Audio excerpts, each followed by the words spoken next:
हरे कृष्णा। स्वागत है आप सभी का हमारे आज के इस वीडियो में। आज के इस वीडियो में हम समझेंगे हमारे झूठे अहंकार को हम कैसे खत्म करें। इस झूठे अहंकार की वजह से हम लोग देखते हैं कि हमारे आपस में दो लोगों के बीच में जो एक ही परिवार से हैं या दो परिवार के बीच में आपस में बहुत ही ज़्यादा मनमुटाव रहता है। दो देशों के बीच में, दो समुदाय के बीच में, दो जातियों के बीच में जो है बहुत ही ज़्यादा उठापटक चलती रहती है। उसका जो कारण है वो है उनका झूठा अहंकार। तो इस झूठे अहंकार की वजह से लोगों के बीच में जो है दूरियां बन जाती हैं।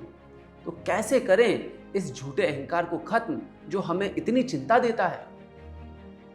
तो इस झूठे अहंकार को खत्म करने के लिए आज हम दो तरीके जो है उनको चर्चा करेंगे।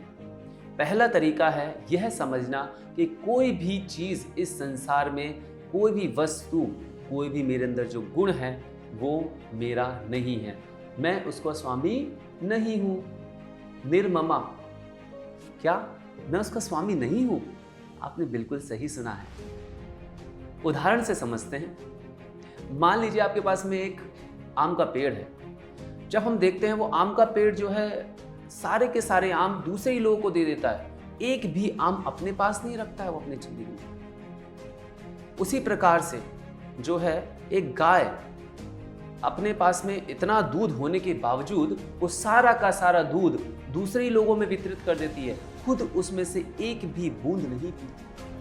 अगर हम ठीक से ध्यान से समझें तो आम के पेड़ के पास में या गाय के पास में जो आम या दूध उत्पन्न करने की शक्ति है वह उनकी खुद की नहीं है, वह उनको कहीं से मिली है।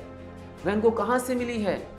भगवान कहते हैं भगवद गीता में, शब्द खे पौरुषम विश्व। जो भी व्यक्ति हैं या जो भी जानवर है, पेड़ है, उन सब के अंदर जो भी गुण हैं, जो भी कुछ पैदा करने की शक्ति है वह मेरे से आती है। स्त्री के स्तनों में दूध कहाँ से आता है? पहले जब वो बच्चा जन्म देती है तो उसके बाद में उसके स्तनों में दूध आता है, उससे पहले उसके स्तनों में दूध नहीं होता।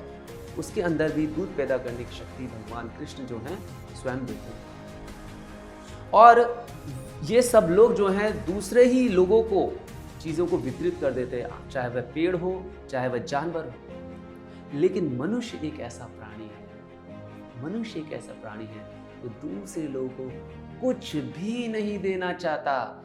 उसने शायद ये प्रण ले रखा है कि मैं किसी को कुछ नहीं दूंगा, सबसे सब कुछ ले लूंगा।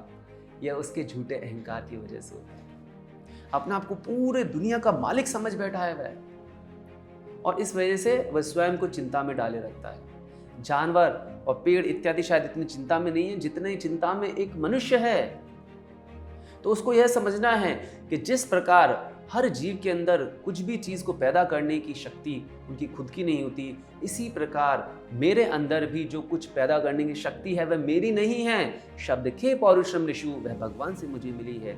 और इस तरीके से कोई भी वस्तु मेरी नहीं है। तो यदि व्यक्ति इस तरीके से सोचता है, मनन करता है, तो वह अहम भाव से मुक्त हो सकता है, अहंकार से मुक्त हो सकता है। वह सोचे कि मेरा नहीं है मतलब निर्ममा, ममा मतलब मेरा, निर मतलब नहीं। तो निर्ममा, और जब कोई वस्तु मेरी नहीं है तो निरअहंकारा, तो निरअहंकार पर पहुंच जाएगा, अहंकार उसके जीवन से खत्म हो जाएगा। तो हमें बार बार इस पर मनन करना है, कोई वस्तु किस प्रकार मेरी नहीं है। यह था पहला तरीका। अब दूसरे तरीके जिसके माध्यम से हम हमारे अहंकार को खत्म कर सकते हैं, इसमें हमें क्या करना है, कोई एक आध्यात्मिक चीज को, आध्यात्मिक गतिविधि को हमें हमारे जीवन में अपनाना है। सबसे बढ़िया जो आध्यात्मिक गतिविधि है वह है भगवान के पवित्र नाम का जप। हरे कृष्णा कृष्णा कृष्णा हरे हरे, हरे राम राम राम। यह मंत्र इतना मधुर है, इसको प्रतिदिन 108 बार जप करने से हमारा अहंकार खत्म हो सकता है। आप कहेंगे कि अहंकार का और हरे कृष्ण महामंत्र का आपस में क्या लेना देना? तो उसे एक उदाहरण से समझते हैं। मान लीजिए आपके पास में एक रबड़ का मोटा दस्ताना है और उस मोटे रबड़ के दस्ताने से आपने किसी गर्म वस्तु को पकड़ा। पहली बार में आपको महसूस भी नहीं होगा कि यह वस्तु ठंडी है कि गर्म है, लेकिन जब धीरे धीरे धीरे आपका रबड़ का दस्ताना पिघलना शुरू होगा, वह काफ़ी पतला हो जाएगा, पूरी तरीके से पिघल जाएगा, तब आपको महसूस होगा कि ये वस्तु तो बहुत गर्म है, तो आप तुरंत उसको छोड़ दोगे। उसी प्रकार से हमने भी, हर एक मनुष्य ने एक अहंकार रूपी दस्ताना अपने शरीर पर लपेट रखा है, और अगर हम हरे कृष्ण मंत्र का ठीक प्रकार से जप करते हैं तो ये अहंकार रूपी दस्ताना हम इसको गला सकते हैं, पिघला सकते हैं। तो प्रतिदिन इन 2 तरीकों को आप अपने जीवन में अपनाइए। पहला कि कुछ भी वस्तु मेरी नहीं है, उस पर मनन करिए, और दूसरा हरे कृष्ण महामंत्र का जप करिए। इस प्रकार आप जो हैं झूठे अहंकार से मुक्त हो सकते हैं। हरे कृष्णा।